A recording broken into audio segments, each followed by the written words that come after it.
Selamat malam, Ibu Bapak, Saudara-saudara yang terkasih di dalam Kristus. Kembali kita berjumpa di dalam persekutuan syafaat malam pada malam hari ini. Masih adakah masa depan? Demikian judul atau tema perenungan kita di dalam syafaat malam pada saat ini. Gunung St. Helena atau St. Helens merupakan bagian dari Cascade Mountain Range di negara bagian Washington, terbentang antara Seattle dan Portland. Bagian dari apa yang dikenal dengan sebutan Pacific Rim atau cincin api Pasifik. Gunung St. Helens aktivitas terakhirnya pada tahun 1840 dan 1850-an. Maka Amerika bahkan dunia terkejut ketika pada tanggal 18 Mei tahun 1980 Gunung St. Helens meletus. Letusan tersebut mencapai tingkat 5 dalam Volcanic Explosivity Index, adalah satu-satunya letusan signifikan yang terjadi di daratan Amerika Serikat sejak letusan gunung berapi Lassen Peak di California pada tahun 1915. Letusan Gunung St. Helens mengakibatkan kolom erupsi setinggi 24 km ke atmosfer dan menjatuhkan abu di 11 negara bagian Amerika Serikat. Di saat bersamaan, salju, es, dan gletser-gletser di sekitar gunung berapi meleleh, mengakibatkan banjir lahar besar yang mencapai Sungai Columbia sejauh 80 km di barat daya. Hutan-hutan musnah oleh api. Sungai-sungai dipenuhi abu dan debu. Hewan-hewan mati. Para wartawan menggemakan prediksi-prediksi bahwa awan hujan asam akan terbentuk dan pola cuaca dunia akan berubah secara permanen. Masa depan bagi area itu nampaknya tanpa harapan. Namun, kurang dari setahun setelah letusan itu terjadi, para ilmuwan yang mempelajari daerah itu mendapati bahwa walaupun sungai-sungai tersumbat oleh lahar, permukaannya tertutup oleh abu dan debu yang mengambang, namun ternyata ada kelompok ikan-ikan salmon yang secara ajaib berhasil bertahan hidup. Apa yang terjadi? Ikan-ikan itu ternyata berenang ke aliran air alternatif yang tidak tersumbat lahar. Artinya mereka mencari dan mengikuti aliran air yang masih mengalir. Beberapa jalur yang harus dilalui oleh ikan-ikan itu dalamnya kurang dari 15 cm. Hampir tidak cukup untuk menutupi badan ikan-ikan itu. Tapi akhirnya mereka berhasil tiba di hilir dan bertelur di sana. Dalam waktu beberapa tahun, ladang, danau, sungai yang mengelilingi Gunung St. Helens penuh dengan kehidupan. Air dan tanah tampaknya diperkaya oleh zat-zat yang disuplai oleh letusan gunung tersebut.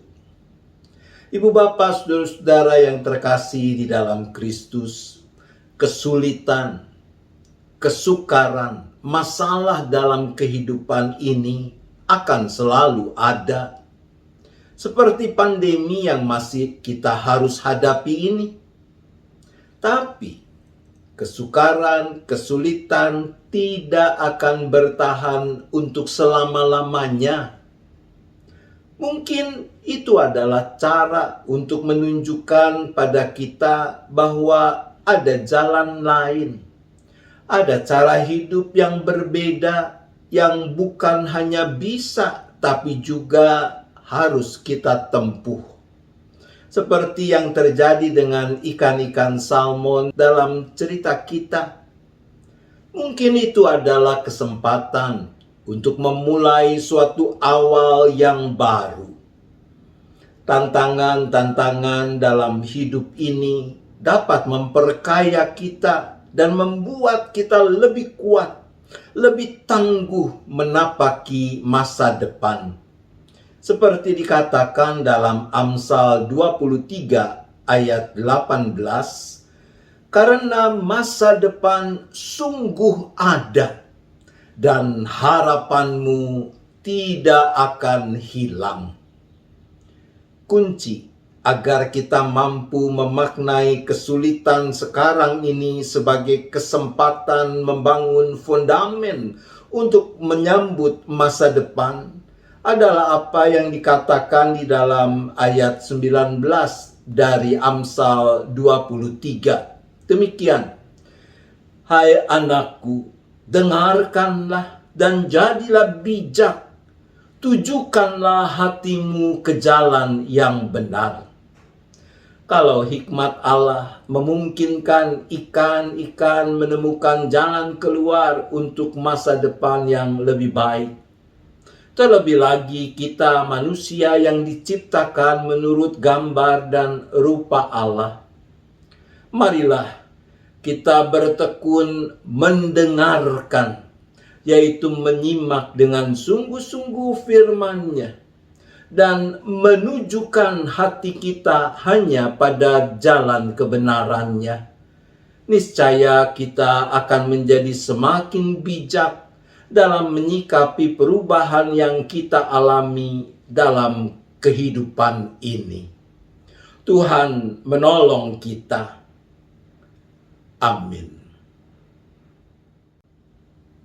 Mari kita bersyafaat. Bapa di sorga, Engkau yang hadir bersama kami dimanapun kami berada, karena Engkaulah Allah yang maha hadir. Kami mohon pengampunan kalau di sana sini kami masih suka kehilangan harapan ketika mengukur kesulitan dalam hidup dengan kekuatan kami sendiri. Tuhan, ampunilah kami.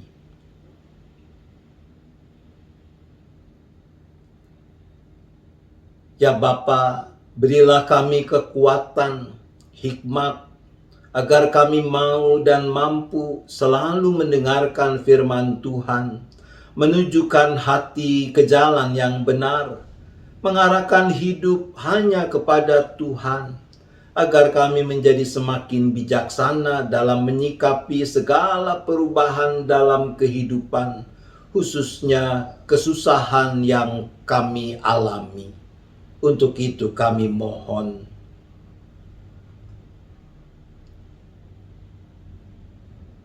ya Bapa, saat ini kami juga kembali berdoa untuk saudara-saudara kami, para anggota jemaat dan simpatisan yang sedang menghadapi pergumulan-pergumulan mereka masing-masing. Kami berdoa bagi yang sedang bergumul dengan masalah kesehatan, baik yang masih harus menjalani isolasi karena positif terpapar COVID, maupun mereka yang mengidap penyakit-penyakit yang lain. Kiranya Engkau sendirilah yang turut campur tangan di dalam upaya-upaya perawatan pengobatan yang dilakukan. Kami juga berdoa sekiranya ada saudara-saudara kami, mereka yang bergumul dengan masalah perekonomian, sumber penghidupan, pekerjaan, mata pencaharian. Kiranya Tuhan, Engkau yang juga memampukan mereka untuk dapat melihat jalan keluar yang Tuhan sediakan, yang kadang tidak selalu cocok dengan apa yang diinginkan. Demikian juga Bapa, kami berdoa bagi orang-orang yang sedang mengalami beban berat dalam kehidupan mereka karena masalah-masalah di dalam rumah tangga, ketidakharmonisan dalam relasi antara satu dengan yang lain. Bahkan mungkin ada juga keluarga-keluarga yang terancam perpecahan. Tuhan kasihanilah mereka, limpahkanlah kasih yang makin meluap satu terhadap yang lain. Mampukan mereka memberi diri untuk diikatkan oleh kasih Kristus dan menghadapi semua persoalan itu hanya di dalam iman, pengharapan, penyerahan kepadamu. Ya Bapa, kami juga berdoa bagi anak-anak kami, mereka yang mengakhiri pendidikan di jenjangnya sekarang dan akan melanjutkan pendidikan ke jenjang yang lebih tinggi. Tuhan, kiranya Engkau juga yang tetap membangkitkan semangat, gairah belajar, sekalipun di sana sini kemungkinan besar kami memang belum bisa melakukan proses pembelajaran sepenuhnya tatap muka secara langsung seperti sebelum masa pandemi. Ya Bapa, kami berdoa bagi gereja-gereja termasuk GKI Gading Indah, agar melalui hidup pribadi dan keluarga para anggota serta simpatisannya, juga melalui praktik hidup persekutuan, pelayanan, dan kesaksiannya sebagai jemaat, dapat terus memancarkan harapan bagi masa depan yang lebih baik kepada orang-orang yang ada di sekitarnya, kepada dunia di mana Tuhan hadirkan kami. Bapa, kami juga berdoa bagi bangsa dan negara kami, bagi upaya-upaya yang dilakukan di bawah pimpinan pemerintah sekarang ini, Presiden Jokowi, Wakil Presiden, Kabinet, juga para pemimpin lembaga-lembaga tinggi negara, TNI dan Polri, untuk dapat mengatasi pandemi yang masih terus melanda ini, untuk dapat memulihkan kondisi perekonomian masyarakat dan negara ini, tapi juga di dalam upaya untuk dapat terus menjaga stabilitas dalam menegakkan keadilan dan kebenaran di semua aspek kehidupan.